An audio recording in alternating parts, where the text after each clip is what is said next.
پاکستان کی تاریخ کا میرے نزدیک یہ بدترین ٹرائل اس کو ٹرائل کہا جائے کیا جا رہا ہے، جس میں آج تک پاکستان میں وکیلوں کو کبھی عدالت سے نہیں نکالا گیا۔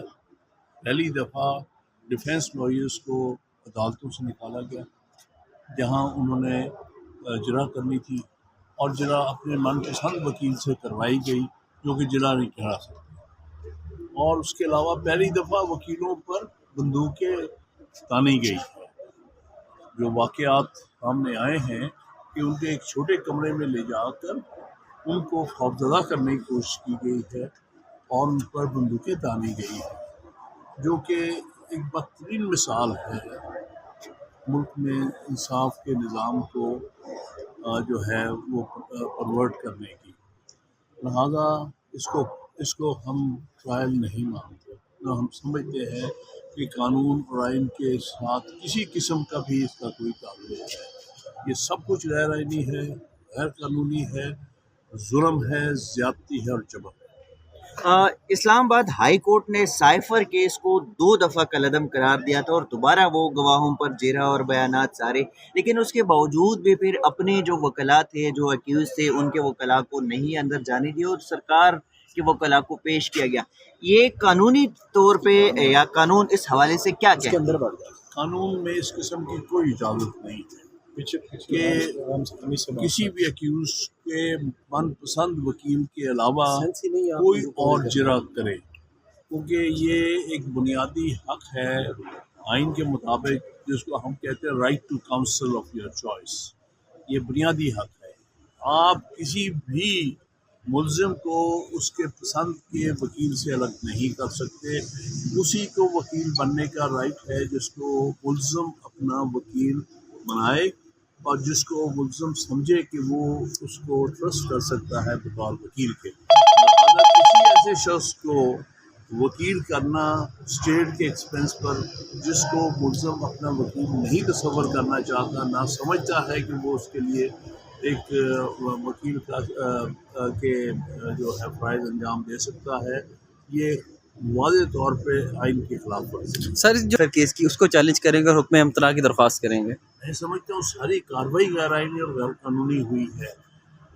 جب اس کو انہوں نے واپس کیا ہے، وہاں پر ریمانڈ کیا ہے، اس کے بعد کی کارروائی جو ہے وہ بالکل غیر آئینی اور غیر قانونی ہے، اور ابھی صرف کل کی نہیں بلکہ جو ہفتے والے دن بھی کارروائی ہوئی ہے، جس میں کہ ایک معقول وجہ تھی ایڈجرنمنٹ کی فائل لائر کی، اس کو ریجیکٹ کر کے اپنی من پسند ایک ڈیفینس کاؤنسل جو ایکچولی پروسیکیوشن کا حصہ ہے، وہ پاکستان کی تاریخ کا میرے نزدیک یہ بدترین ٹرائل اس کو ٹرائل کہا جائے کیا جا رہا ہے، جس میں آج تک پاکستان میں وکیلوں کو کبھی عدالت سے نہیں نکالا گیا۔ پہلی دفعہ ڈیفینس لائرز کو عدالتوں سے نکالا گیا، جہاں انہوں نے جرح کرنی تھی اور جرح اپنے من پسند وکیل سے کروائی گئی جو کہ جرح نہیں کرا سکتے، اور اس کے علاوہ پہلی دفعہ وکیلوں پر بندوقیں تانی گئی ہے۔ جو واقعات سامنے آئے ہیں کہ ان کے ایک چھوٹے کمرے میں لے جا کر ان کو خوفزدہ کرنے کی کوشش کی گئی ہے اور ان پر بندوقیں تانی گئی ہیں، جو کہ ایک بدترین مثال ہے ملک میں انصاف کے نظام کو جو ہے وہ پرورٹ کرنے کی۔ لہذا اس کو ہم ٹرائل نہیں مانتے، نہ ہم سمجھتے ہیں کہ قانون اور آئین کے ساتھ کسی قسم کا بھی اس کا کوئی تعلق ہے۔ یہ سب کچھ غیر آئینی ہے، غیر قانونی ہے، ظلم ہے، زیادتی ہے اور جبر ہے۔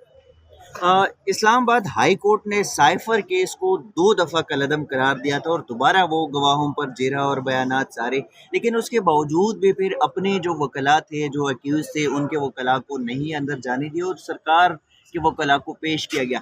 یہ قانونی طور پہ یا قانون اس حوالے سے کیا کہتے ہیں؟ قانون میں اس قسم کی کوئی اجازت نہیں ہے کہ کسی بھی اکیوز کے من پسند وکیل کے علاوہ کوئی اور جرح کرے، کیونکہ یہ ایک بنیادی حق ہے آئین کے مطابق، جس کو ہم کہتے ہیں right to counsel of your choice. یہ بنیادی حق ہے۔ آپ کسی بھی ملزم کو اس کے پسند کے وکیل سے الگ نہیں کر سکتے.